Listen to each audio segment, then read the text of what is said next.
En la propaganda norcoreana aparece el feliz ganador de un concurso al mejor trabajo del mundo.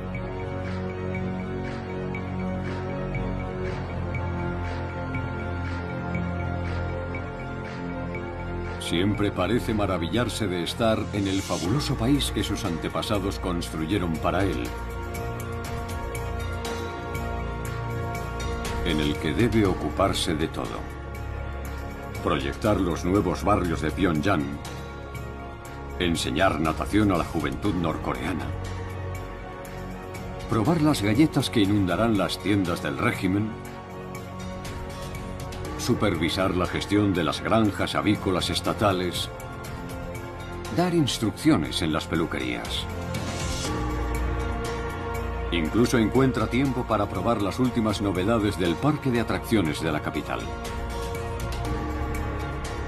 Esas imágenes absurdas, divertidas y a veces terroríficas ocultan la personalidad de un enigmático joven que dirige una potencia nuclear.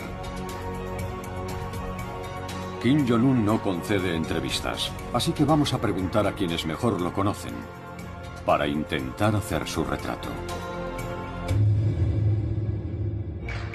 El último príncipe rojo.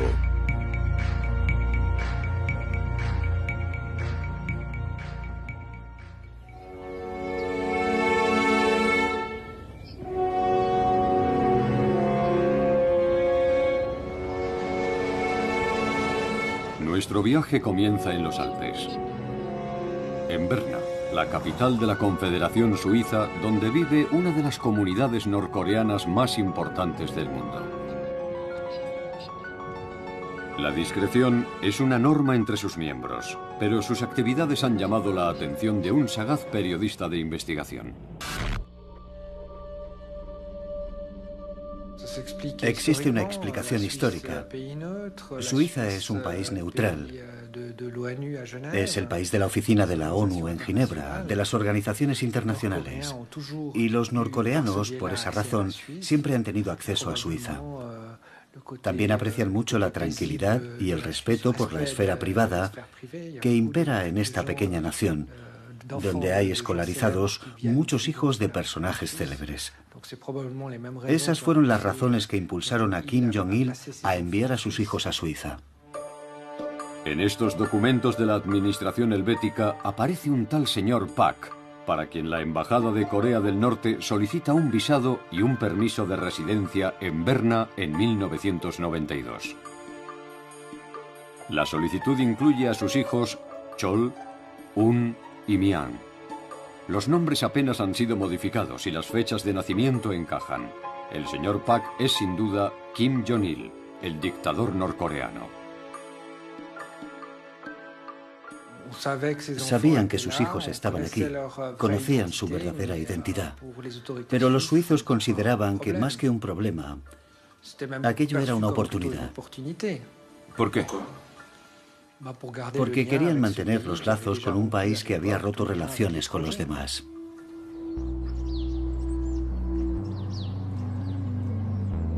Durante un año la familia vive en la embajada, en un barrio residencial de Berna.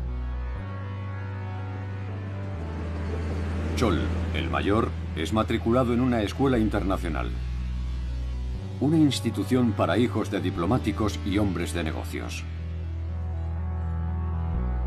Su hermano Un es matriculado en una escuela pública donde conversa en alemán con sus compañeros de clase. Es introvertido y solitario, pero tras algunos meses de dificultades, entabla amistad con otros niños suizos y se integra en la vida escolar.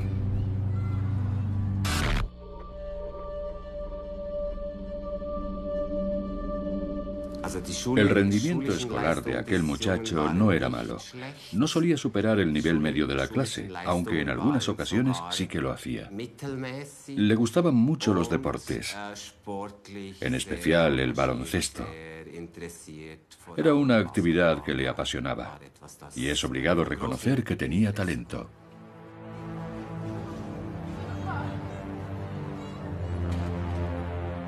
La familia Pak ocupa un piso sencillo cerca de la escuela. Visitarlo hoy resulta imposible. Pero las imágenes disponibles en una página inmobiliaria muestran el interior clásico de una familia de clase media. En el barrio, los niños disfrutan de una vida más libre con sus amigos. En el colegio reciben clases sobre la democracia helvética e incluso visitan el Parlamento suizo. Muy pronto hizo amigos a los que muchas veces invitaba a jugar en su casa con la consola de videojuegos.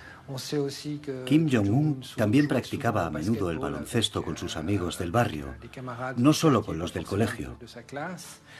Lo hacía casi todas las tardes. Dicen que se le daba bien y que disfrutaba mucho en el terreno de juego, como todos los chicos de su edad. El joven Un y el actual Kim Jong-un parecen muy distintos. ¿Cómo podemos estar seguros de que el mandatario norcoreano es aquel muchacho que estudió en Suiza? Expertos forenses han comparado ambas imágenes. Y las proporciones del rostro, las orejas y la boca no dejan lugar a dudas. Los servicios secretos suizos pronto descubren otro significativo indicio. Con regularidad, una norcoreana llamada Ko Yeon-hee aterriza en Suiza en su avión privado. La policía teme que se dedique al tráfico de metales preciosos, pero la verdad es muy diferente. Cuando venía de visita se quedaba por lo general entre 2 y 4 meses y, por supuesto, dormía en la casa. Aunque también es cierto que con bastante frecuencia hacía un recorrido por las grandes capitales europeas para hacer compras y organizar reuniones familiares. Una de esas reuniones tuvo lugar en un hotel de Interlaken, donde se congregó toda la familia. En los años 90, la vida privada de Kim Jong-il es un secreto de Estado. Nadie sabe que ha tenido al menos 3 compañeras y 4 hijos. El progresivo deterioro de su salud inquieta a los países vecinos que temen la crisis que podría provocar su desaparición repentina. Sin embargo, en el seno de la familia todo parece dispuesto. Kim Jong-nam es el sucesor natural según la tradición confuciana. Pero el primogénito cae en desgracia al ser detenido en Tokio de forma vergonzosa cuando intentaba entrar en Japón con un pasaporte falso para visitar Disneylandia con su familia.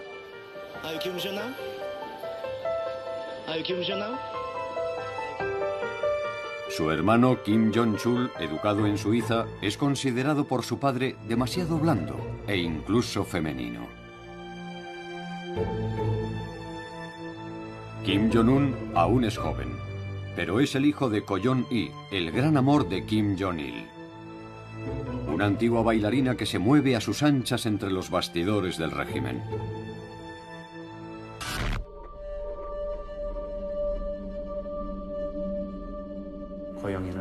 Ko Yeon-hee se esforzó en conseguir que su hijo fuera el sucesor. Kim Jong-nam, el primogénito, ostentaba ya una posición importante.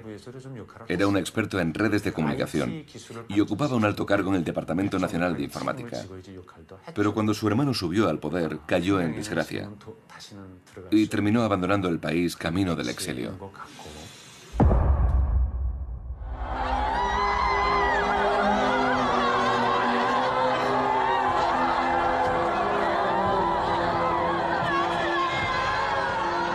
El 28 de diciembre de 2011, toda Corea del Norte llora su pérdida.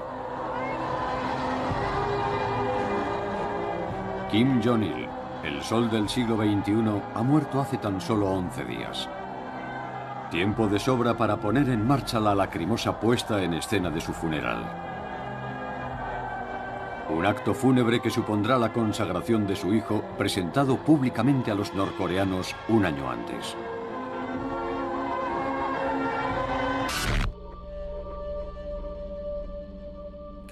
Kim Jong-il es el dirigente de Corea del Norte.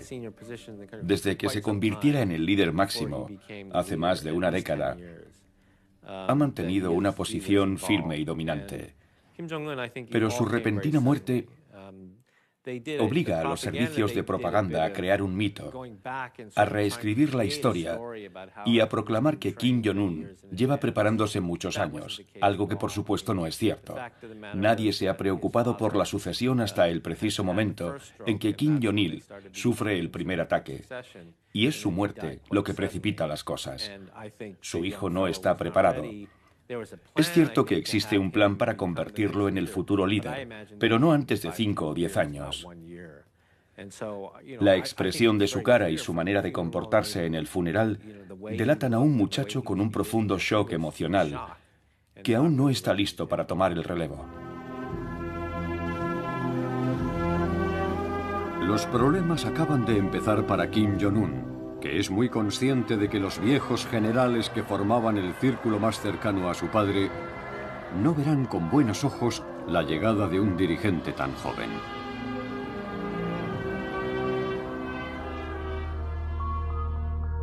Kim Il-sung, el fundador del país, ganó su legitimidad dirigiendo la guerrilla antijaponesa durante la Segunda Guerra Mundial. Y Kim Jong-il fue el número 2 del régimen durante una quincena de años y alcanzó el poder después de los 50. Kim Jong-un, muy lejos aún de los 30, no tiene experiencia ni notoriedad. Así que para afianzarse en el poder lanza una purga gigantesca y coloca una nueva generación a la cabeza del régimen. Kim Jong-un se ve obligado a crear su propia red, con personas que durante su infancia conocieron la gran hambruna. Sabe que para el nuevo gobierno será mucho más difícil conseguir la solidaridad y la veneración de la élite hacia el líder, jamás discutidas durante los 2 regímenes anteriores. Y es consciente del peligro de que no sea un proceso pacífico. Pero finalmente, el poder se estructurará a través de los intereses personales de unos y otros y de la implantación del terror. Existe un problema de tensión interna. Así que, después de hacerse con el poder, Kim Jong-un intenta redistribuir los negocios y el poder político que su padre dejó en manos de los militares, a los que situó en primera fila durante su mandato. Kim Jong-un desplaza el poder hacia el partido, buscando un equilibrio entre este y el ejército. Todos los generales que le acompañaron en el cortejo fúnebre de su padre desaparecerán de la escena. No quedará ni uno solo. Kim Jong-un purga a todo el grupo e intenta traspasar el poder a sus acólitos. La víctima más sonada de esa purga desfiló justo detrás de él durante el funeral. Jang Sang-taek, su tío político, el marido de la hermana de Kim Jong-il, y un rostro habitual del poder desde los años 70. Hermano de influyentes generales, fue una figura clave del organigrama militar y económico. E incluso se barajó su nombre como posible sucesor cuando la salud de Kim Jong-il comenzó a decaer, o al menos como regente provisional junto a su joven hijo. Pero 2 años después de llegar al poder, este decide que su tutela ya ha durado lo suficiente y ordena ejecutar a su tío y a gran parte de sus colaboradores. Yo trabajé con Jang Sang-taek y debo decir que era un hombre muy competente. Tenía mucho sentido del humor y era amable con sus subordinados. Cuidaba de nosotros. El anuncio de su arresto y su ejecución fueron 2 hechos sorprendentes para los que seguíamos la evolución de Corea del Norte. Pero lo más chocante fue el documento oficial, que explicaba las razones por las que había sido ejecutado. En la antigua Corea del Norte, las desapariciones ocurrían en silencio. Se achacaban a un accidente de coche o una enfermedad y no se daban explicaciones. Pero en este caso hay una explicación muy completa que deja al descubierto las debilidades de Corea del Norte. La acusación expresa de que ha intentado derrocar al régimen es un reconocimiento tácito de las diferencias existentes entre las esferas del poder. También se dice que era un marido promiscuo y un corrupto. Y los rumores sobre su malsano gusto por las jovencitas son confirmados por la prensa oficial.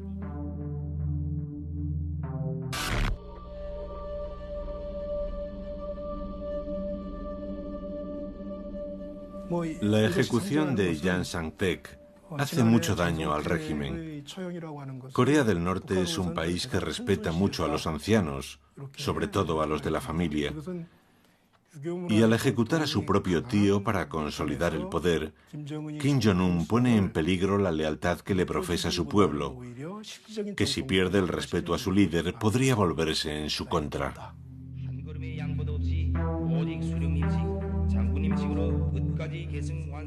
Para cerrar la transición y reprimir a la vieja guardia del régimen, Kim Jong-un elige el terror.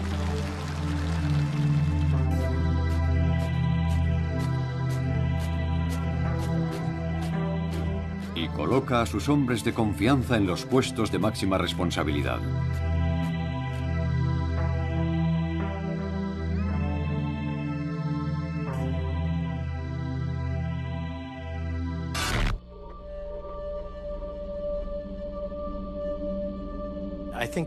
Kim Jong-un toma el mando.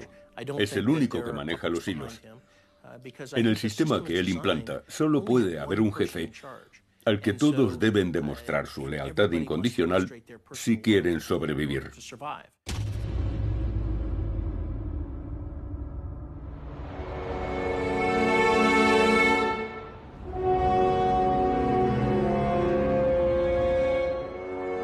En la metrópolis de Seúl, la capital de Corea del Sur, viven más de 20 millones de surcoreanos. Su obsesión por el éxito es muy superior al temor que sienten hacia Kim Jong-un. Su planificación urbanística, influida por los militares, diseñó una ciudad inexpugnable con una inmensa red subterránea, concebida como un refugio contra los ataques del norte. Pero ya nadie presta atención a las máscaras de gas o a las escasas raciones de supervivencia presentes en cada estación de metro. No tengo miedo a una guerra convencional. Yo estaría preparado, hice el servicio militar. Pero sus armas nucleares, eso sí que me preocupa. No entiendo por qué se ha empeñado en desarrollar bombas nucleares. ¿Lo ha hecho para hacernos chantaje? ¿Tal vez para amenazarnos? ¿Para exigirnos algo? ¿O solo para incrementar su prestigio internacional?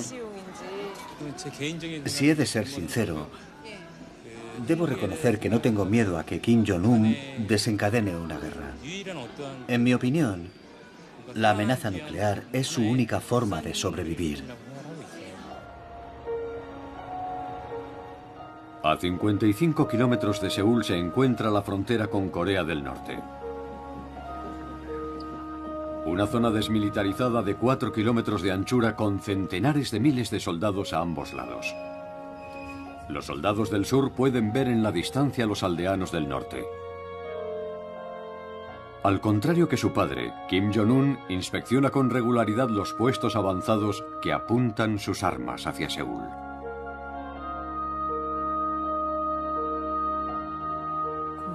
Desde el comienzo de su mandato, Kim Jong-un se ha mostrado mucho más agresivo y violento que su padre, el difunto Kim Jong-il. Su política militar es pública y sus intenciones muy claras. Él pone todo el énfasis en operaciones planeadas y concebidas para buscar el enfrentamiento con Corea del Sur. Ha colocado a su ejército en un estado cada vez más combativo. Una tendencia que es bien visible en las maniobras y simulacros que impone a las fuerzas norcoreanas. La primera aparición de Kim Jong-un en la propaganda estatal tiene lugar un año antes de la muerte de su padre. Su ascenso a general de 4 estrellas marca su aparición en el corazón del poder. Porque en Corea del Norte, por encima de todo, el poder está en el ejército. Siguió un curso de unos 6 meses en la Academia Militar, donde fue ascendiendo de graduación. Y allí intentaron construir el mito, proclamando que fue él quien había planeado el ataque a una determinada isla o a una corbeta surcoreana. Pero no tenía la más mínima experiencia militar creíble. Ellos solo intentaban crear una leyenda.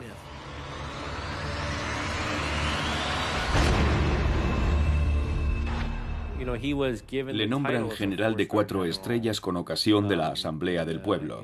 Es un requisito necesario para la futura transición, pero se le concede a alguien sin ninguna experiencia. La propaganda dice que es un experto en artillería, y se intenta crear la leyenda de que es un gran soldado y un gran militar. Pero yo estoy seguro de que a los verdaderos militares les desagrada que un joven sin ninguna experiencia reciba de golpe las 4 estrellas de general y pase a ser considerado uno de los más altos dirigentes del ejército de su país.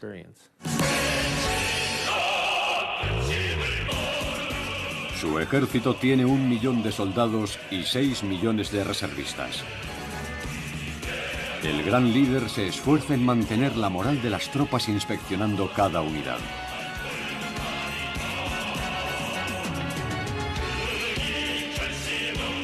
Pero los millares de tanques y centenares de aviones suministrados por la antigua Unión Soviética se han quedado obsoletos.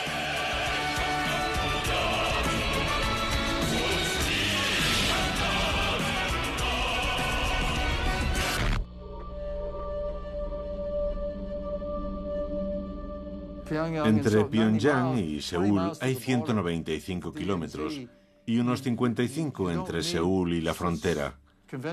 Para franquear la zona desmilitarizada, a Corea del Norte le bastaría con utilizar soldados de tierra, lanzacohetes, y en 90 minutos podría desencadenar un desastre. Pero no podemos limitarnos a prevenir un enfrentamiento militar convencional. Hay que tener en cuenta la siguiente dimensión. Existen otros elementos decisivos en un planteamiento militar, además de las fuerzas tradicionales, y me estoy refiriendo al armamento de destrucción masiva. No solo la bomba nuclear, también las armas biológicas y las armas químicas. Es un gobierno que ha invertido mucho en su ejército, pero si lo comparamos con el que podrían desplegar otras potencias, presenta algunas carencias. Tiene muchos aspectos que mejorar, y algunos son muy importantes.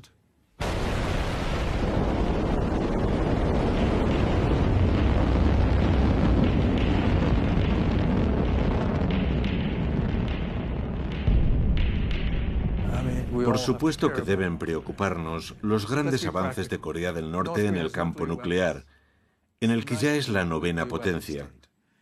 Posee entre 6 y 12 bombas nucleares y su programa de desarrollo sigue activo.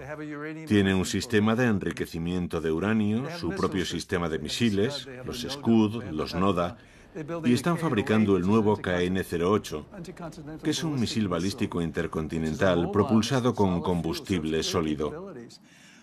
Corea del Norte sigue desarrollando su programa nuclear, lo que podría tener gravísimas consecuencias en la proliferación y el comercio de algunos de esos materiales. El programa nuclear fue el gran proyecto de Kim Jong-il, y su hijo decide seguir sus pasos. Consciente de que su arsenal convencional es inferior al de sus adversarios, tener la bomba atómica se convierte en una obsesión. A pesar de las protestas internacionales, Kim Jong-un se centra en su desarrollo, convencido de que el ingenio nuclear es el único seguro de vida para el régimen.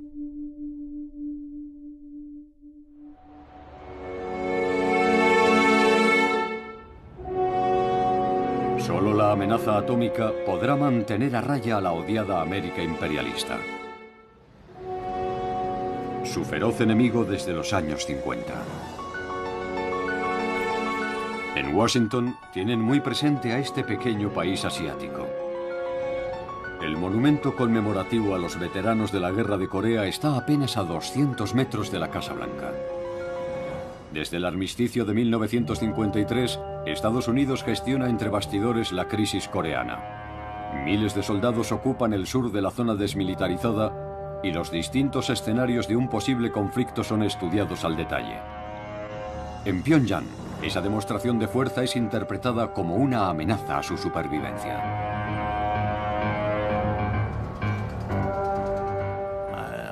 Temen una caída similar a la de Ceausescu, a la de Gaddafi o a la de Saddam Hussein.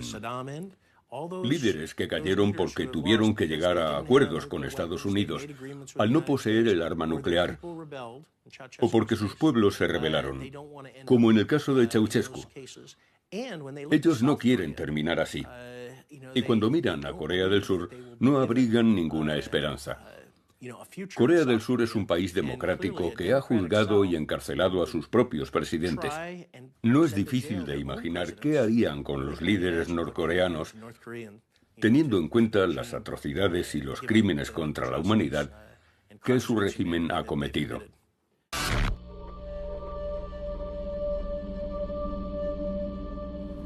Podríamos decir que el objetivo primordial de la República Popular Democrática de Corea es colocarse en una posición de fortaleza para que nadie en el mundo se atreva a atacarles. Muchos medios de comunicación se plantean una pregunta. ¿Podrían los misiles intercontinentales norcoreanos alcanzar Alaska, California u otros estados? La verdad es que Corea del Norte podría enviar un arma química o nuclear a cualquier lugar del mundo, a través de sus empresas comerciales, de sus filiales y de su sofisticada red de transporte. Así que ya tiene la posibilidad de poner un arma de destrucción masiva en cualquier lugar. Corea del Norte es una amenaza nuclear. Y también una poderosa potencia en el campo de la guerra electrónica. Desde aquí partieron los ataques al sistema financiero surcoreano en 2013 y a los estudios de cine Sony para evitar el estreno de una película humorística que parodiaba abiertamente a Kim Jong-un.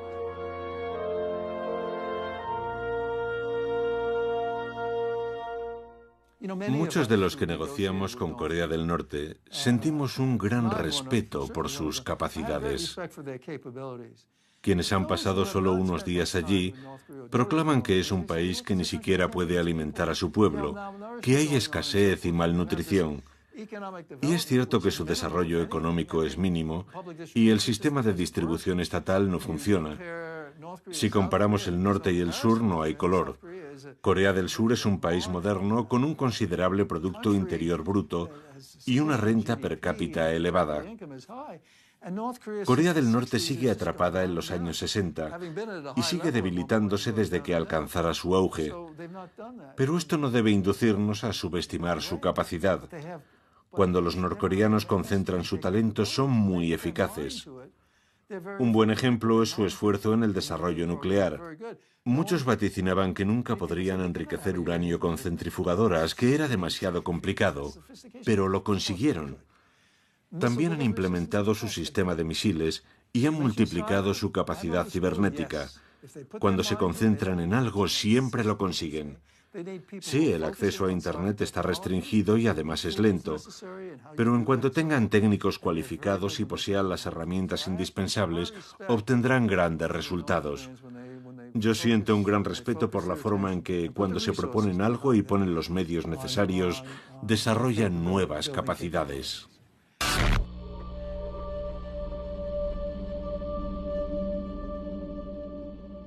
Un dogma que han asumido todos los líderes norcoreanos, con mucho acierto en mi opinión, es que si bajan la guardia, serán tratados por las grandes potencias como un mueble viejo de la historia. Serán desechados e ignorados.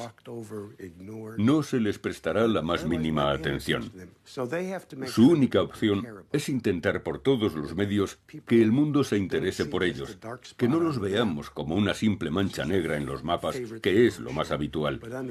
Desean que comprendamos que forman parte de un verdadero país en desarrollo, no de un desastre de 24 millones de habitantes. Quieren seguir existiendo y convertirse en una nación influyente en el nordeste asiático. Esa es su gran ambición. ¿Y quién sabe de lo que son capaces? Para afianzarse en el poder, Kim Jong-un potencia la hegemonía del ejército y su aparato represivo, pero también mueve sus piezas en otro tablero. El joven líder habla abiertamente de la pobreza de Corea del Norte.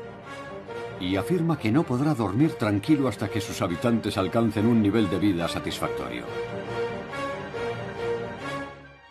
Durante su juventud, Kim Jong-un trabó amistad con un cocinero japonés que trabajaba al servicio de su padre.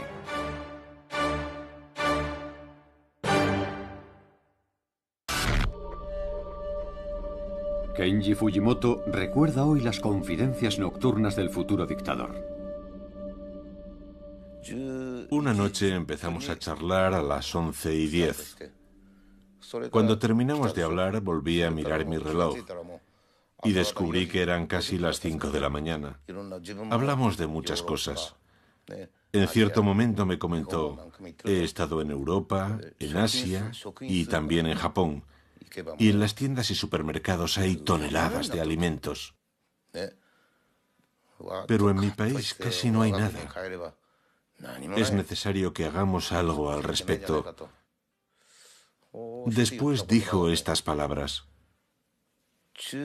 en mi opinión, deberíamos seguir el ejemplo de la política de China. Cuando oí aquello, entendí que si él alcanzaba el poder, elegiría esa línea de reformas que pondría en marcha un plan para liberalizar la economía.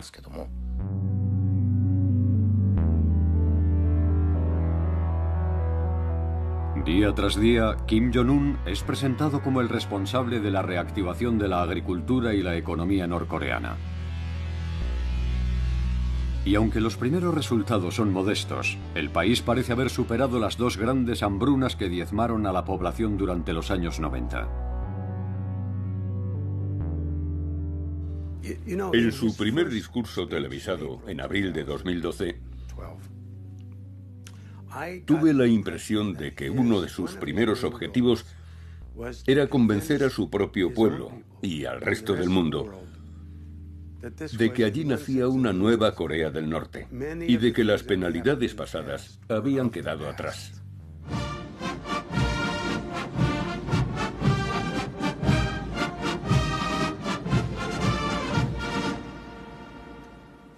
Es necesario que nuestro ejército popular siga apoyando el lema «Ayudar al pueblo», propuesto por nuestro gran general. Los oficiales y los soldados del ejército popular han hecho más por el pueblo de lo que harían por sus propias familias. Nuestro pueblo es el mejor del mundo. Ha apoyado fielmente al partido y superado las pruebas más duras. Y a partir de ahora, deberá disfrutar plenamente de la riqueza del socialismo. Esa es nuestra firme resolución.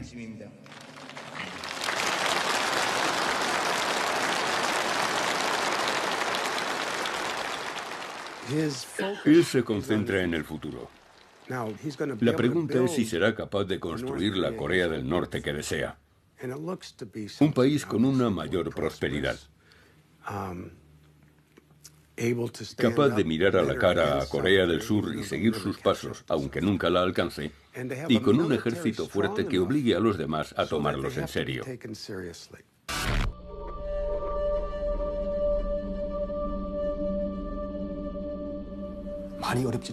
Los norcoreanos ya no viven en la miseria más absoluta. La hambruna ya pasó. Hoy se vive de forma digna. Y aunque existe un desfase entre los ricos y los pobres, no hay una pobreza extrema. En Occidente circulan imágenes horribles de norcoreanos hambrientos. Pero son imágenes de hace 10 o 15 años. Eso ya no ocurre. Mientras hablamos, Corea del Norte continúa evolucionando. Se están produciendo cambios increíbles. Kim Jong-un ha autorizado a un impensable número de personas a salir del país para aprender los rudimentos de la economía, para estudiar el comercio internacional y para aprender a llevar a cabo la transición desde una economía controlada a una economía de mercado. Es un cambio de actitud extraordinario. Muchos norcoreanos pueden viajar a Singapur para aprender los rudimentos de los negocios. Van a Hong Kong, a Vietnam. Ahora mismo hay norcoreanos en Canadá estudiando la economía internacional. Y al mismo tiempo, un creciente número de extranjeros, entre los que incluyo a algunos procedentes de Singapur, viaja a Corea del Norte para hablar de posibles negocios. Ha amanecido un nuevo día, en un mundo nuevo. Y de momento es imposible imaginar qué significa eso y hasta dónde podrán llegar. Por lo poco que sabemos, por personas que han estado no solo en Pyongyang, sino también en el campo, se están destinando muchos más recursos para el desarrollo. Vivienda, infraestructuras, alimentación. Y al parecer en las zonas rurales se están llevando a cabo algunas reformas destinadas a mejorar las condiciones de vida y las cosechas. Nada de todo esto implica un paso decisivo. Y es posible que las personas que dirigen esos cambios en Corea del Norte estén preocupadas por su continuidad, porque no está completamente claro que esas decisiones provengan de las más altas esferas, pero tienen un efecto acumulativo. Es una nueva economía en un cuerpo político nacido durante la Guerra Fría. Como cuando Deng Xiaoping, el pequeño padre de los pueblos, abrió China a los negocios. Pero en Corea del Norte, el control psicológico de la población está a otro nivel. ¿Podrá sobrevivir esta secta cerrada a los aún tímidos comienzos aperturistas? Corea del Norte puede aumentar la entrada de divisas con pequeños proyectos como el del monte Kungan o el parque industrial de Kaesong, destinado a empresas extranjeras, con proyectos que abran el país al libre mercado y que, además de incrementar los ingresos, no representen una amenaza para el control político. Es algo que ya hemos visto en otros lugares de Asia. Pero si la economía empieza a crecer, aparecerá la clase media, y esta empezará a pedir más libertad política. Ha ocurrido en Taiwán, en Corea del Sur. Es un fenómeno muy común en la historia en Asia, que para los norcoreanos representa una amenaza. Por eso no se atreven a dar grandes pasos en materia económica. Él es un joven que vivió en Suiza, que fue educado en Occidente. Y tal vez, por esa misma razón, está convencido de que una mayor apertura podría poner en peligro su poder. Para Kim Jong-un es una cuestión de supervivencia. Tras los años de miseria que conoció su padre, es preciso instaurar la esperanza para mantener la cohesión del país. Su permanente sonrisa, su sobrepeso, todo ayuda a resucitar la imagen de su querido abuelo Kim Il-sung.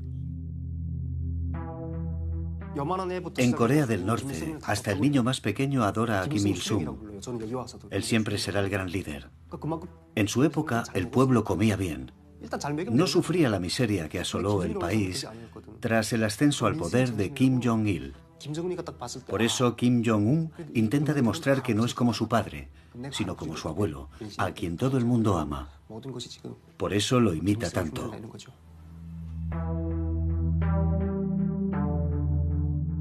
Kim Il-sung, el fundador venerado de Corea del Norte, ostenta el cargo de presidente eterno de la República.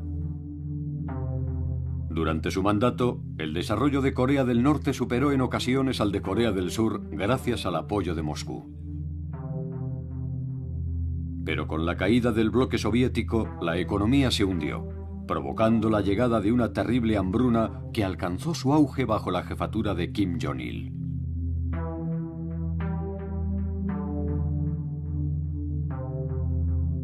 Imitando a su abuelo, Kim Jong-un intenta recrear el mito de los años felices y convertirse en el vínculo entre el pasado glorioso y la nueva generación, educada durante los años oscuros, a la que envía al exterior para que estudie economía. Los jóvenes se identifican con la imagen de un dirigente que disfruta del baloncesto y los parques de atracciones y que se mezcla con el pueblo ante los objetivos de la propaganda. Una actitud opuesta a la de Kim Jong-il, a quien le disgustaba estrechar la mano de sus súbditos. Es evidente que Kim Jong-un muestra un empeño deliberado en marcar diferencias con su padre.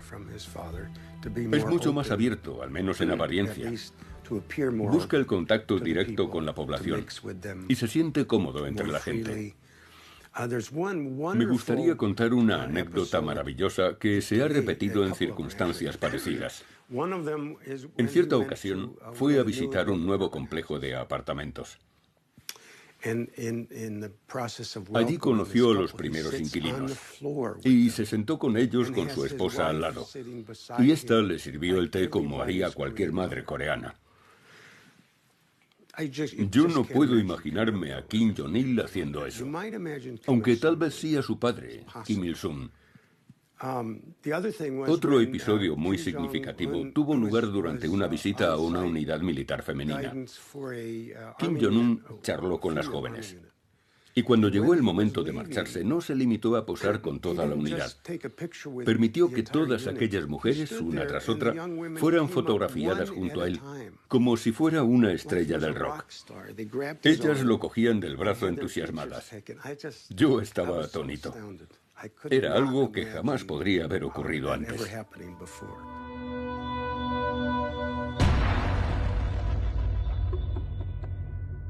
Otro hecho igualmente inimaginable habría sido oír la voz de Kim Jong-il. Durante su mandato, la propaganda solo mostró fotografías o películas mudas. Ni un solo discurso público. Kim Jong-il no podía hablar. Era tartamudo, no podía expresarse en público. Yo pude oír su voz una sola vez, detrás de una puerta, mientras despachaba con su Estado Mayor, y balbuceaba. Tenía problemas de lenguaje. Sin embargo, Kim Jong-un sí que habla, y suena igual que su abuelo. Él imita su voz. Por eso, al principio, algunos decían que Kim Il-sung había resucitado. Casi parece un actor recreando su imagen.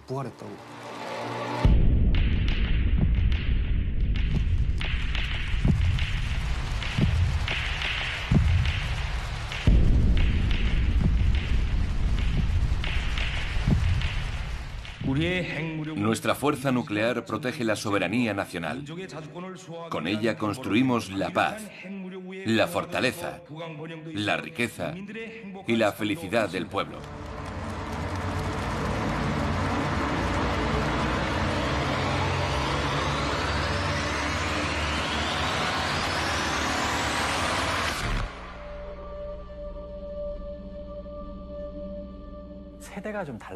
Lo primero que observamos al comparar al padre con el hijo es una gran brecha generacional. Kim Jong-un y Kim Jong-il tienen estilos muy diferentes. Kim Jong-un estudió en el extranjero, lo que le otorgó una imagen mucho más acorde a los criterios internacionales. También lleva una vida más formal y abierta que Kim Jong-il, que se casó con demasiadas mujeres y que odiaba exhibir a su esposa y a sus hijos. Kim Jong-un no es como su padre.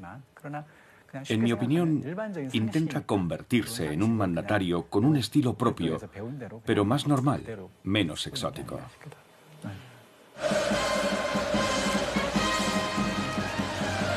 No es fácil seguir un camino normal con semejante historia familiar. Pero Kim Jong-un parece haberse decantado por la transparencia en lo relativo a su matrimonio. Su esposa le ha acompañado en numerosos actos por todo el país. Su aspecto es siempre impecable e incluso se permite discretos toques de lujo en su vestuario. Por fin, Corea del Norte tiene una primera dama, un emblema de la modernidad y la distinción. Una actitud opuesta a la de su padre Kim Jong-il, que lejos de las miradas seleccionaba sus múltiples parejas entre las artistas del régimen. Un elenco concebido como un auténtico harén para el amado líder. La madre de Kim Jong-un salió de sus filas al igual que su actual esposa, que era cantante. Su despertar sexual se hizo evidente en la etapa final de su adolescencia.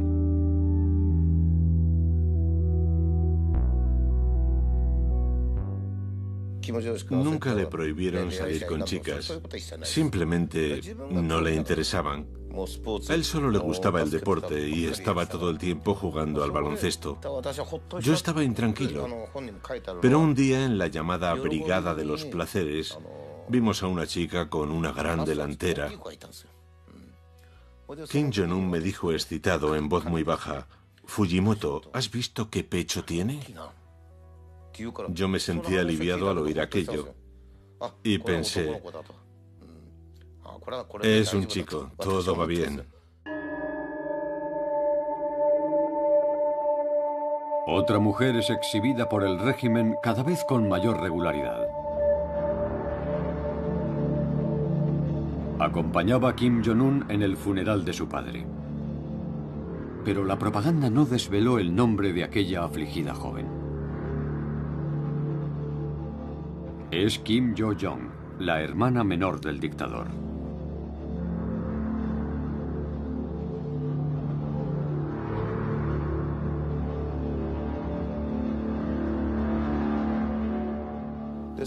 Cuando eran pequeños y estaban jugando, a veces a ella se le caían los pantalones.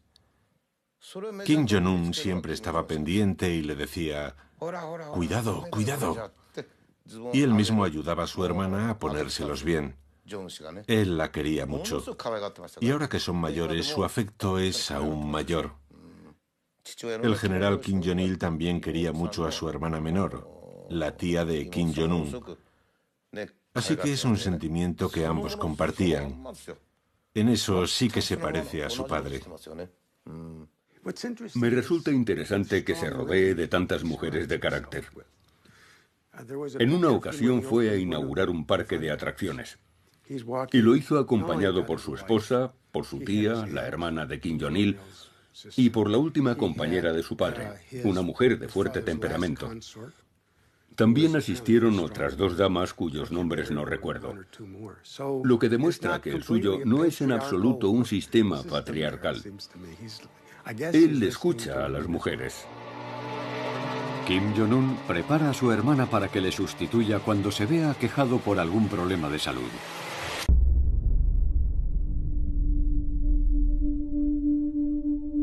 En 2014, una operación quirúrgica en el tobillo mantiene al dictador alejado de las cámaras.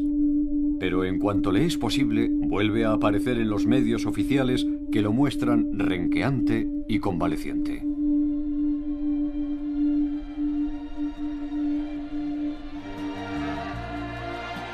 Una actitud sorprendente muy alejada de la cotidiana imagen del Dios vivo que incluso a él parece incomodarle. Como cuando los soldados a los que visita se lanzan a su encuentro, haciendo gala de un entusiasmo irracional.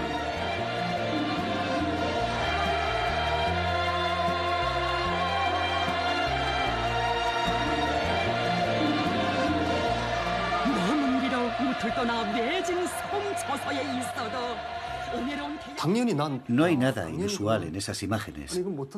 En Corea del Norte, Kim Jong-un es como un dios.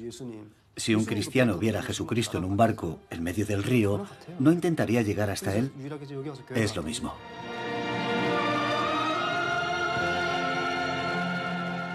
Que le presenten como el gran líder capaz de convertir las granadas en piñas y desplazarse a gran velocidad, y que proclamen que incluso los elementos se postran ante él, por supuesto que no resulta serio ni creíble. Pero cuando alguien es bombardeado una y otra vez con canciones, vídeos e historias conmovedoras y grandiosas, termina absorbiendo ese mensaje. Es lo que se llama psicología de las masas.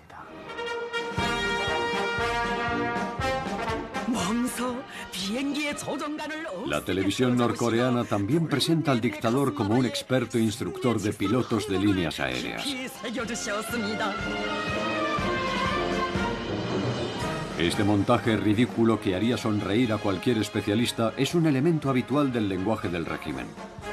Pero al ver estas imágenes, son muchos los que se preguntan por qué su protagonista se presta a este juego y hasta qué punto el discurso delirante de la propaganda ha moldeado su personalidad. Ves a un hombre humano y abierto que sonríe a la gente y piensas, ¿cómo puede portarse así con su pueblo? ¿Cómo pudo ser tan cruel con su propio tío? ¿Cómo entender esa dualidad? Y eso es lo que más nos preocupa, que es un líder que no siempre sigue un criterio racional y coherente. En ocasiones parece un hombre muy humano, con cierto carisma, pero otras veces se muestra brutal. ¿Cómo es posible?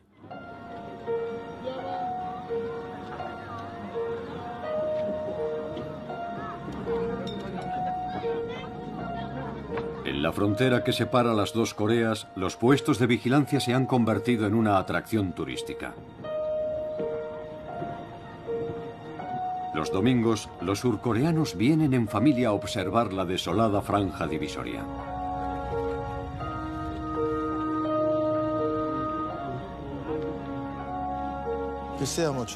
Es imposible saber lo que el destino nos depara. Tampoco disponemos de mucha información sobre Kim Jong-un. Pero contemplar esto me induce a pensar que va a estar mucho tiempo en el poder. Alemania terminó reunificándose y, en mi opinión, para que Corea se convierta en un país próspero e importante, será necesaria la reunificación. Kim Jong-un es demasiado joven y eso es lo que más me preocupa. Su juventud acentúa su carácter agresivo e inestable. Para mí es un hombre muy peligroso.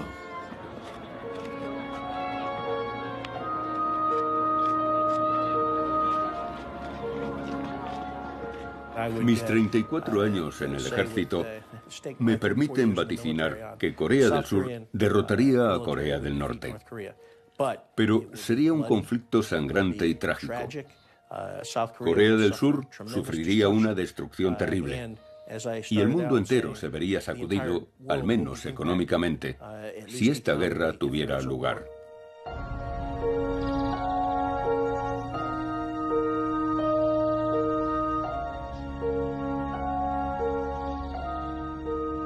¿Existe alguna posibilidad de que caiga esta frontera, la última de la Guerra Fría? Muchos coreanos ni siquiera se plantean ya esta pregunta.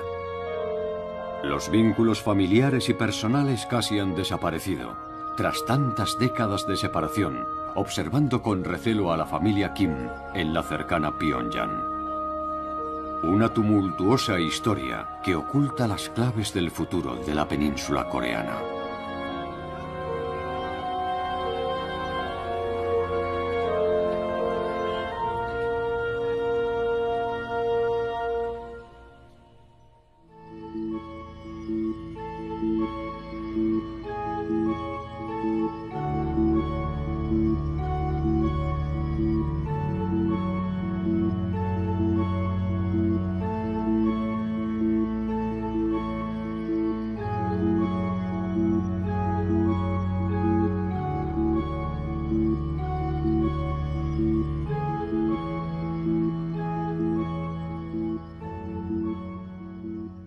Conmemorativo a los veteranos de la Guerra de Corea está apenas a 200 metros de la Casa Blanca.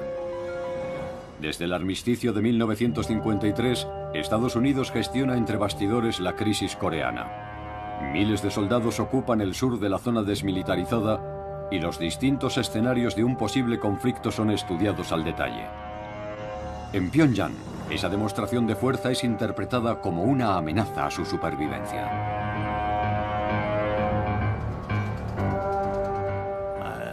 Temen una caída similar a la de Ceausescu, a la de Gaddafi o a la de Saddam Hussein. Líderes que cayeron porque tuvieron que llegar a acuerdos con Estados Unidos al no poseer el arma nuclear o porque sus pueblos se rebelaron, como en el caso de Ceausescu. Ellos no quieren terminar así. Y cuando miran a Corea del Sur, no abrigan ninguna esperanza. Corea del Sur es un país democrático que ha juzgado y encarcelado a sus propios presidentes. No es difícil de imaginar qué harían con los líderes norcoreanos, teniendo en cuenta las atrocidades y los crímenes contra la humanidad que su régimen ha cometido.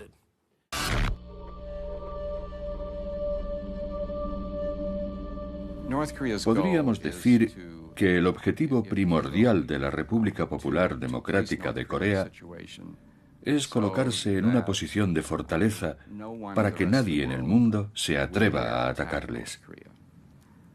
Muchos medios de comunicación se plantean una pregunta. ¿Podrían los misiles intercontinentales norcoreanos alcanzar Alaska, California u otros estados? La verdad es que Corea del Norte podría enviar un arma química o nuclear a cualquier lugar del mundo a través de sus empresas comerciales, de sus filiales y de su sofisticada red de transporte. Así que ya tiene la posibilidad de poner un arma de destrucción masiva en cualquier lugar. Corea del Norte es una amenaza nuclear. Y también una poderosa potencia en el campo de la guerra electrónica. Desde aquí partieron los ataques al sistema financiero surcoreano en 2013 y a los estudios de cine Sony para evitar el estreno de una película humorística que parodiaba abiertamente a Kim Jong-un.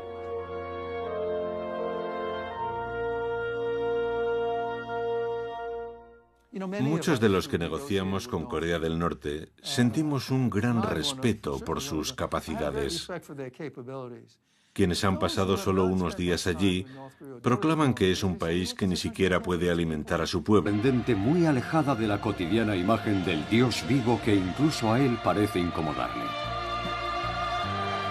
Como cuando los soldados a los que visita se lanzan a su encuentro haciendo gala de un entusiasmo irracional.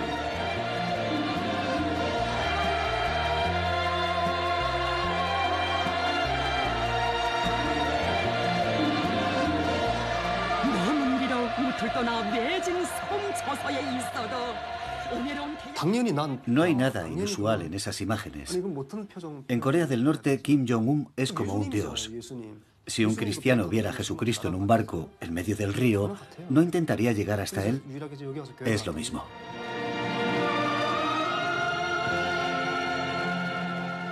Que le presenten como el gran líder capaz de convertir las granadas en piñas y desplazarse a gran velocidad, y que proclamen que incluso los elementos se postran ante él, por supuesto que no resulta serio ni creíble. Pero cuando alguien es bombardeado una y otra vez con canciones, vídeos e historias conmovedoras y grandiosas, termina absorbiendo ese mensaje. Es lo que se llama psicología de las masas.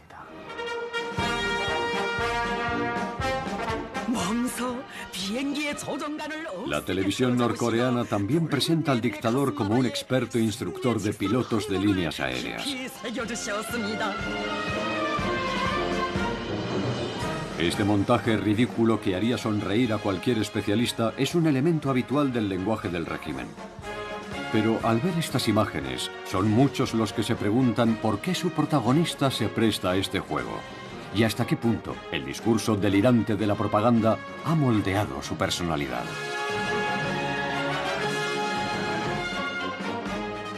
Ves a un hombre humano y abierto que sonríe a la gente y piensas, ¿cómo puede portarse así con su pueblo? ¿Cómo pudo ser tan cruel con su propio tío? ¿Cómo entender esa dualidad? Y eso es lo que más nos preocupa, que es un líder que no siempre sigue un criterio racional y coherente. En ocasiones parece un hombre muy humano, con cierto carisma, pero otras veces se muestra brutal. ¿Cómo es posible?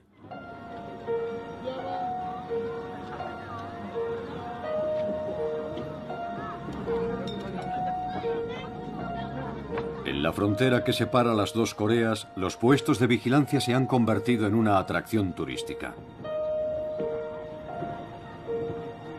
Los domingos, los surcoreanos vienen en familia a observar la desolada franja divisoria.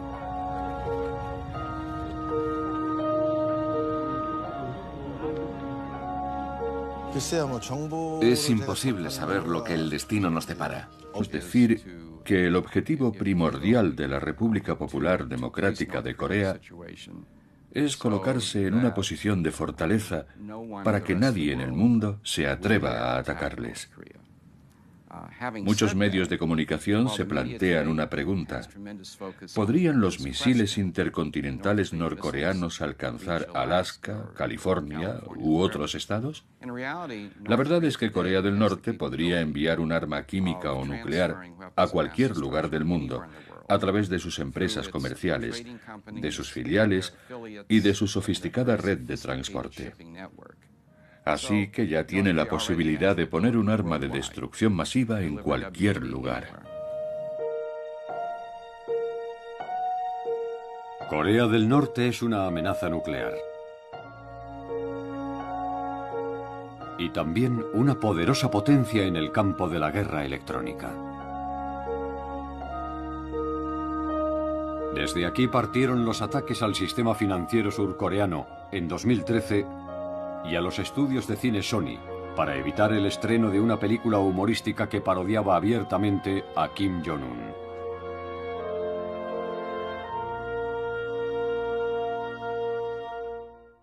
Muchos de los que negociamos con Corea del Norte sentimos un gran respeto por sus capacidades.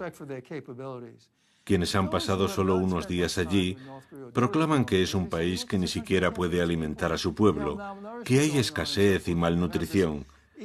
Y es cierto que su desarrollo económico es mínimo y el sistema de distribución estatal no funciona. Si comparamos el norte y el sur, no hay color.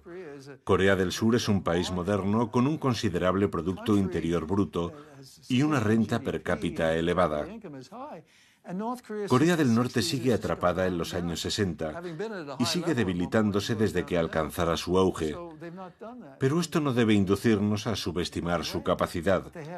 Cuando los norcoreanos concentran su talento, son muy eficaces. Un buen ejemplo es su esfuerzo en el desarrollo nuclear. Muchos vaticinaban que nunca podrían enriquecer uranio con centrifugadoras, que era demasiado complicado, pero lo consiguieron. También han implementado su sistema de misiles y han multiplicado su capacidad cibernética. Cuando se concentran en algo, siempre lo consiguen. Sí, el acceso a Internet está restringido y además es lento, pero en cuanto tengan técnicos cualificados y posean las herramientas indispensables, obtendrán grandes resultados. Yo siento un gran respeto por la forma en que, cuando se proponen algo y ponen los medios necesarios, desarrollan nuevas capacidades. Adicionales, y me estoy refiriendo al armamento de destrucción masiva. No solo la bomba nuclear, también las armas biológicas y las armas químicas. Es un gobierno que ha invertido mucho en su ejército, pero si lo comparamos con el que podrían desplegar otras potencias, presenta algunas carencias. Tiene muchos aspectos que mejorar, y algunos son muy importantes.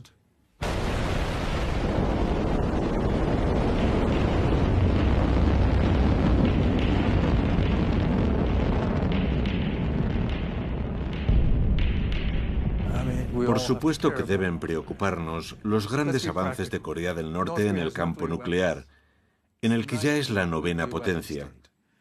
Posee entre 6 y 12 bombas nucleares y su programa de desarrollo sigue activo. Tiene un sistema de enriquecimiento de uranio, su propio sistema de misiles, los Scud, los Noda, y están fabricando el nuevo KN-08, que es un misil balístico intercontinental propulsado con combustible sólido. Corea del Norte sigue desarrollando su programa nuclear, lo que podría tener gravísimas consecuencias en la proliferación y el comercio de algunos de esos materiales. El programa nuclear fue el gran proyecto de Kim Jong-il, y su hijo decide seguir sus pasos. Consciente de que su arsenal convencional es inferior al de sus adversarios, tener la bomba atómica se convierte en una obsesión. A pesar de las protestas internacionales, Kim Jong-un se centra en su desarrollo, convencido de que el ingenio nuclear es el único seguro de vida para el régimen.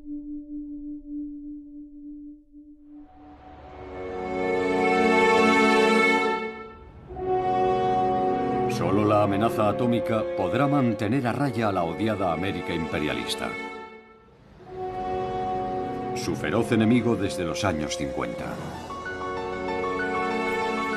En Washington tienen muy presente a este pequeño país asiático. El monumento conmemorativo a los veteranos de la Guerra de Corea está apenas a 200 metros de la Casa Blanca. Desde el armisticio de 1953, Estados Unidos gestiona entre bastidores la crisis coreana. Miles de soldados ocupan el sur de la zona desmilitarizada y los distintos escenarios de un posible conflicto son estudiados al detalle. En Pyongyang, esa demostración de fuerza es interpretada como una amenaza a su supervivencia.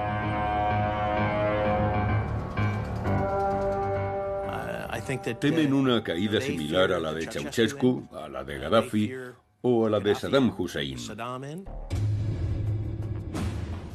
Jang Sang-taek, su tío político, el marido de la hermana de Kim Jong-il, y un rostro habitual del poder desde los años 70.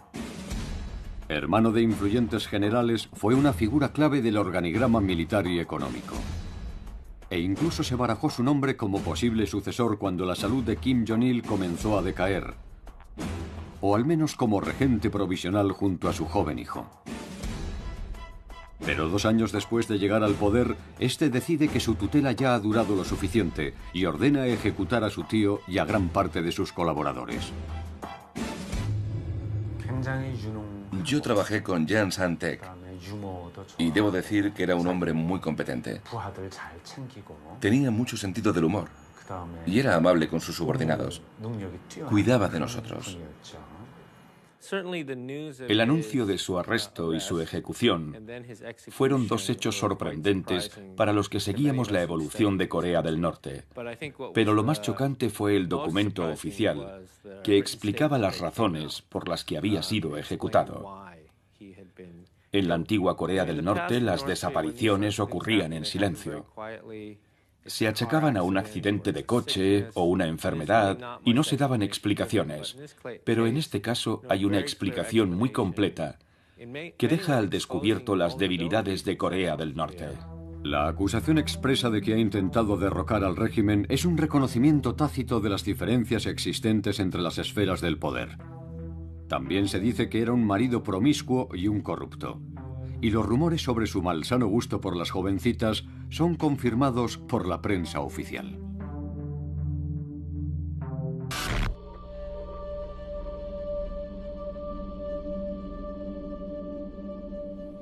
La ejecución de Jang Sang-taek hace mucho daño al régimen.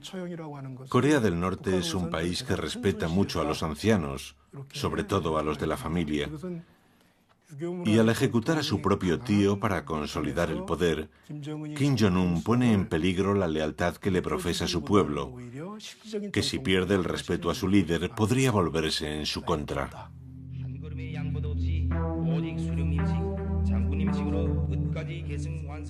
Para cerrar la transición y reprimir a la vieja guardia del régimen, Kim Jong-un elige el terror.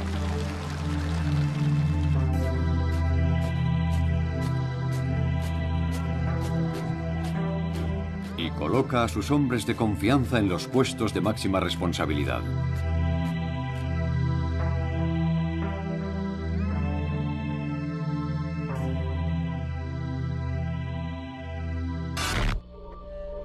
Por la transparencia en lo relativo a su matrimonio. Su esposa le ha acompañado en numerosos actos por todo el país. Su aspecto es siempre impecable e incluso se permite discretos toques de lujo en su vestuario. Por fin, Corea del Norte tiene una primera dama, un emblema de la modernidad y la distinción.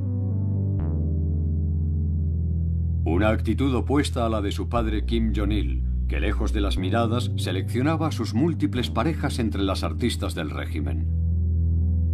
Un elenco concebido como un auténtico harén para el amado líder. La madre de Kim Jong-un salió de sus filas al igual que su actual esposa, que era cantante. Su despertar sexual se hizo evidente en la etapa final de su adolescencia.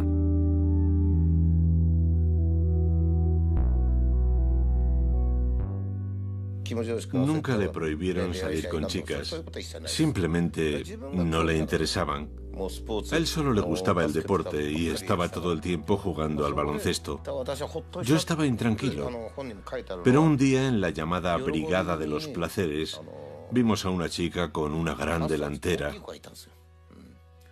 Kim Jong-un me dijo excitado en voz muy baja: «Fujimoto, ¿has visto qué pecho tiene?». Yo me sentí aliviado al oír aquello y pensé: es un chico, todo va bien. Otra mujer es exhibida por el régimen cada vez con mayor regularidad. Acompañaba a Kim Jong-un en el funeral de su padre.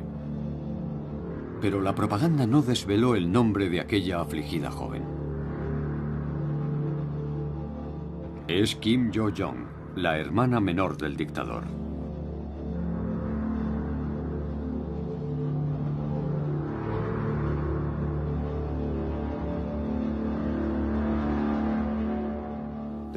Cuando eran pequeños y estaban jugando, a veces a ella se le caían los pantalones.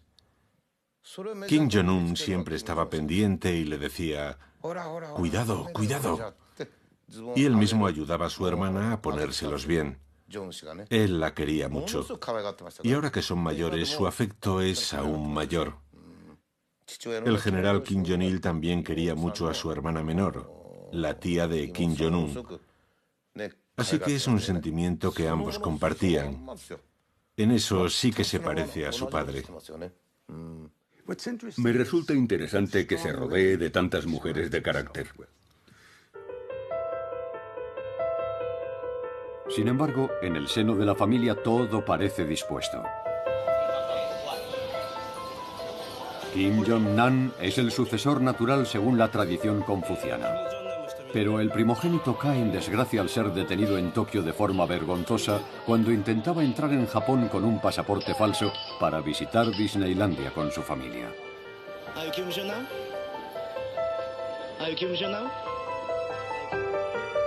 Su hermano Kim Jong-chul, educado en Suiza, es considerado por su padre demasiado blando e incluso femenino.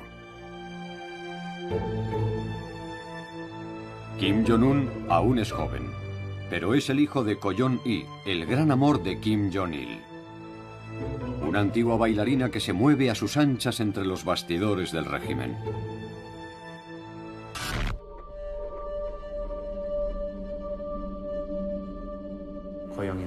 Ko Jong-il se esforzó en conseguir que su hijo fuera el sucesor.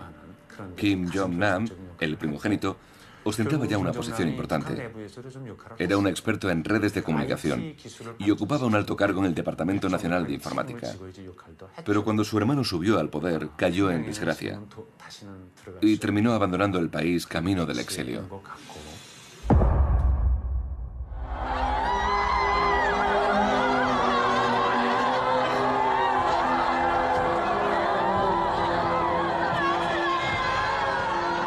El 28 de diciembre de 2011, toda Corea del Norte llora su pérdida.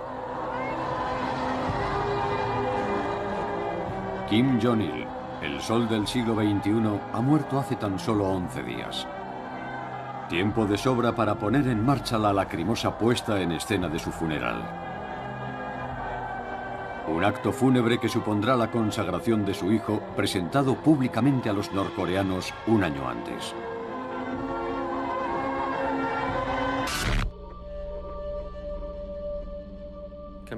Kim Jong-il es el dirigente de Corea del Norte. Desde que se convirtiera en el líder máximo, hace más de una década, ha mantenido una posición firme y dominante. Pero su repentina muerte obliga a los servicios de propaganda a crear un mito, a reescribir la historia y a proclamar que Kim Jong-un lleva preparándose muchos años, algo que por supuesto no es cierto. Nadie se ha preocupado por la sucesión hasta el preciso momento en que Kim Jong-il sufre el primer ataque. Y es su muerte lo que precipita las cosas. Su hijo no está preparado. Es cierto que existe un plan para convertirlo en el futuro líder, pero no antes de 5 o 10 años.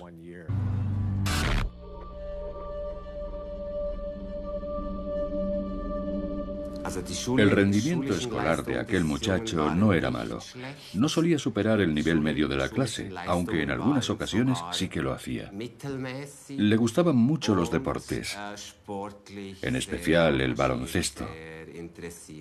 Era una actividad que le apasionaba, y es obligado reconocer que tenía talento.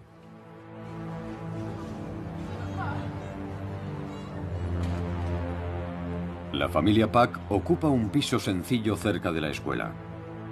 Visitarlo hoy resulta imposible. Pero las imágenes disponibles en una página inmobiliaria muestran el interior clásico de una familia de clase media. En el barrio, los niños disfrutan de una vida más libre con sus amigos. En el colegio reciben clases sobre la democracia helvética e incluso visitan el Parlamento suizo. Muy pronto hizo amigos a los que muchas veces invitaba a jugar en su casa con la consola de videojuegos. Kim Jong-un también practicaba a menudo el baloncesto con sus amigos del barrio, no solo con los del colegio. Lo hacía casi todas las tardes. Dicen que se le daba bien y que disfrutaba mucho en el terreno de juego, como todos los chicos de su edad. El joven Un y el actual Kim Jong-un parecen muy distintos. ¿Cómo podemos estar seguros de que el mandatario norcoreano es aquel muchacho que estudió en Suiza? Expertos forenses han comparado ambas imágenes. Y las proporciones del rostro, las orejas y la boca no dejan lugar a dudas. Los servicios secretos suizos pronto descubren otro significativo indicio. Con regularidad, una norcoreana llamada Ko Yeon-hee aterriza en Suiza en su avión privado. La policía teme que se dedique al tráfico de metales preciosos, pero la verdad es muy diferente. Cuando venía de visita se quedaba por lo general entre 2 y 4 meses y, por supuesto, dormía en la casa. Aunque también es cierto que con bastante frecuencia hacía un recorrido por las grandes capitales europeas para hacer compras y organizar reuniones familiares. Una de esas reuniones tuvo lugar en un hotel de Interlaken, donde se congregó toda la familia. En los años 90, la vida privada de Kim Jong-il es un secreto de Estado. Nadie sabe que ha tenido al menos 3 compañeras y 4 hijos. Respeto por la forma en que, cuando se proponen algo y ponen los medios necesarios, desarrollan nuevas capacidades.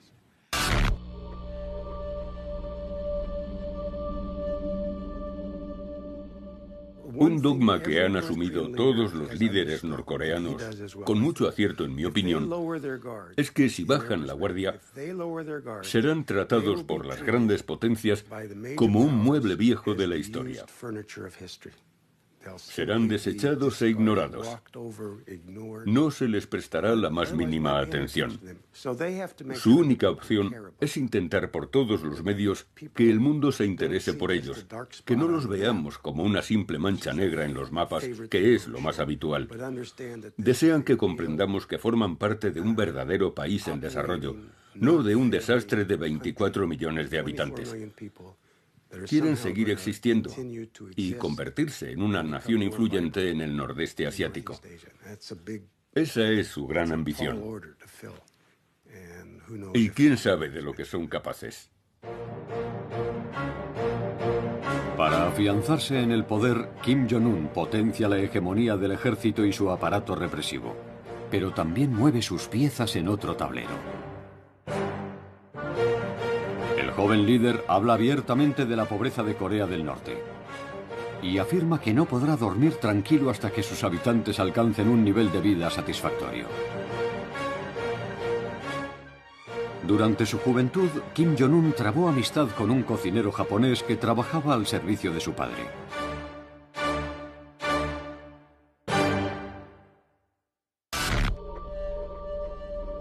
Kenji Fujimoto recuerda hoy las confidencias nocturnas del futuro dictador.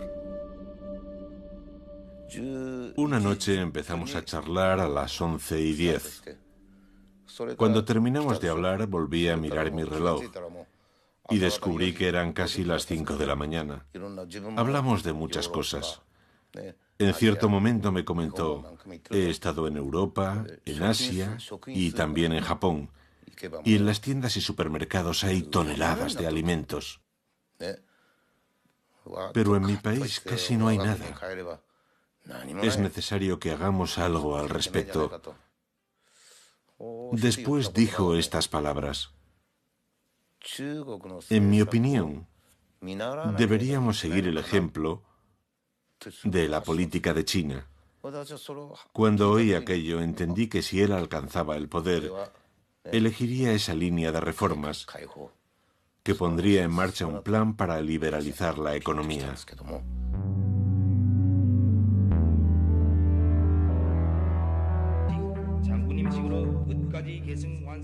Para cerrar la transición y reprimir a la vieja guardia del régimen, Kim Jong-un elige el terror.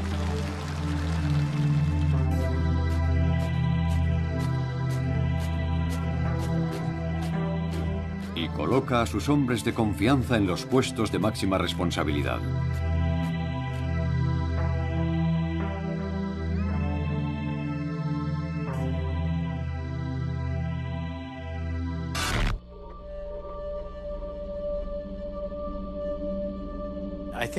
Kim Jong-un toma el mando.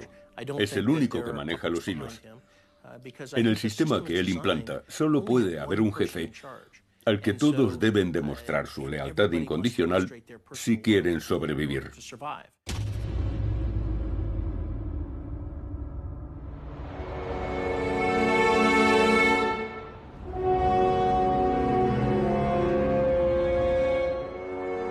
En la metrópolis de Seúl, la capital de Corea del Sur, viven más de 20 millones de surcoreanos.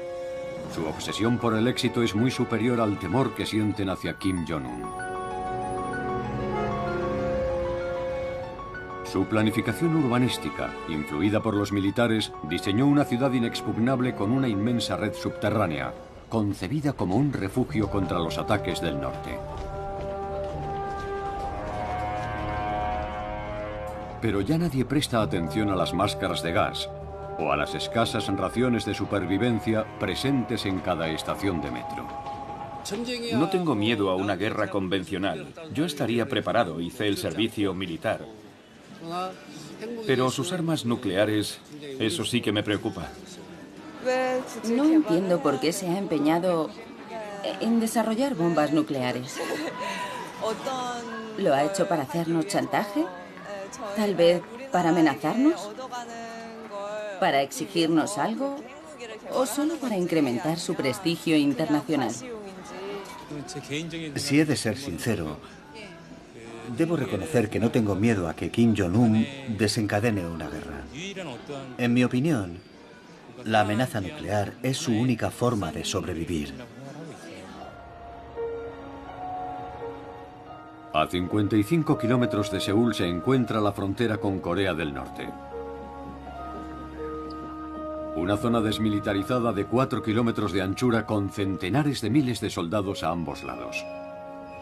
Los soldados del sur pueden ver en la distancia a los aldeanos del norte. Al contrario que su padre, Kim Jong-un inspecciona con regularidad los puestos avanzados que apuntan sus armas hacia Seúl. La leyenda de que es un gran soldado y un gran militar.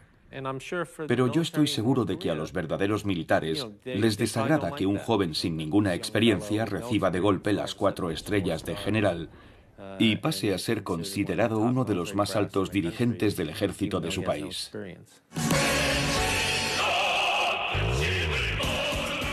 Su ejército tiene 1 millón de soldados y 6 millones de reservistas. El gran líder se esfuerza en mantener la moral de las tropas inspeccionando cada unidad.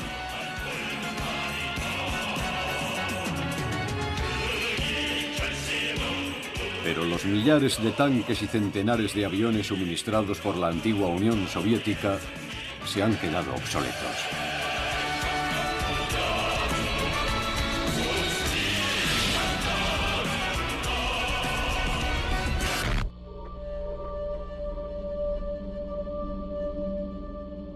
Entre Pyongyang y Seúl hay 195 kilómetros y unos 55 entre Seúl y la frontera.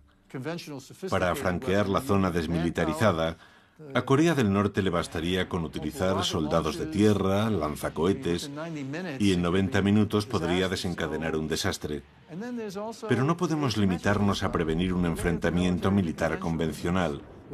Hay que tener en cuenta la siguiente dimensión.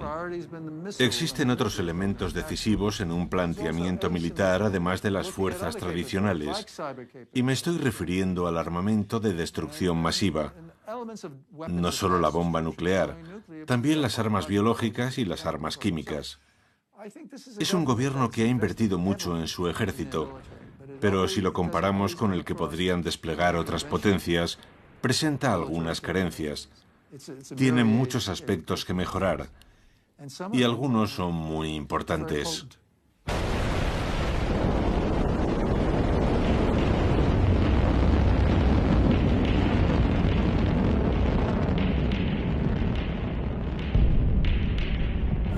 Por supuesto que deben preocuparnos los grandes avances de Corea del Norte en el campo nuclear, en el que ya es la novena potencia. Posee entre 6 y 12 bombas nucleares y su programa de desarrollo sigue activo. Tiene un sistema de enriquecimiento de uranio, su propio sistema de misiles, los Scud, los Noda, y están fabricando el nuevo KN-08, que es un misil balístico intercontinental propulsado con combustible sólido. Corea del Norte sigue desarrollando su programa nuclear, lo que podría tener gravísimas consecuencias en la proliferación y el comercio de algunos de esos materiales. Él es un joven que vivió en Suiza, que fue educado en Occidente. Y tal vez, por esa misma razón, está convencido de que una mayor apertura podría poner en peligro su poder. Para Kim Jong-un es una cuestión de supervivencia. Tras los años de miseria que conoció su padre, es preciso instaurar la esperanza para mantener la cohesión del país. Su permanente sonrisa, su sobrepeso, todo ayuda a resucitar la imagen de su querido abuelo Kim Il-sung. En Corea del Norte, hasta el niño más pequeño adora a Kim Il-sung. Él siempre será el gran líder. En su época, el pueblo comía bien. No sufría la miseria que asoló el país tras el ascenso al poder de Kim Jong-il. Por eso Kim Jong-un intenta demostrar que no es como su padre, sino como su abuelo, a quien todo el mundo ama. Por eso lo imita tanto.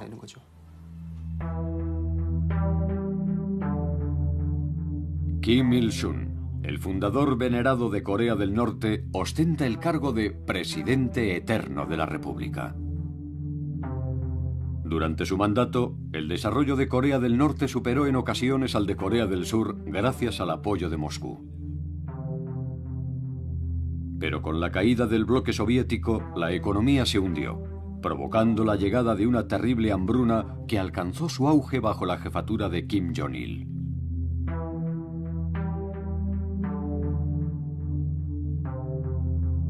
Imitando a su abuelo, Kim Jong-un intenta recrear el mito de los años felices y convertirse en el vínculo entre el pasado glorioso y la nueva generación, educada durante los años oscuros, a la que envía al exterior para que estudie economía. Los jóvenes se identifican con la imagen de un dirigente que disfruta del baloncesto y los parques de atracciones y que se mezcla con el pueblo ante los objetivos de la propaganda. Una actitud opuesta a la de Kim Jong-il, a quien le disgustaba estrechar la mano de sus súbditos. Es evidente que Kim Jong-un muestra un empeño deliberado en marcar diferencias con su padre. Es mucho más abierto, al menos en apariencia. Busca el contacto directo con la población y se siente cómodo entre la gente. Me gustaría contar una anécdota maravillosa que se ha repetido en circunstancias parecidas. En cierta ocasión fue a visitar un nuevo complejo de apartamentos. Allí conoció a los primeros inquilinos y se sentó con ellos con su esposa al lado. Y esta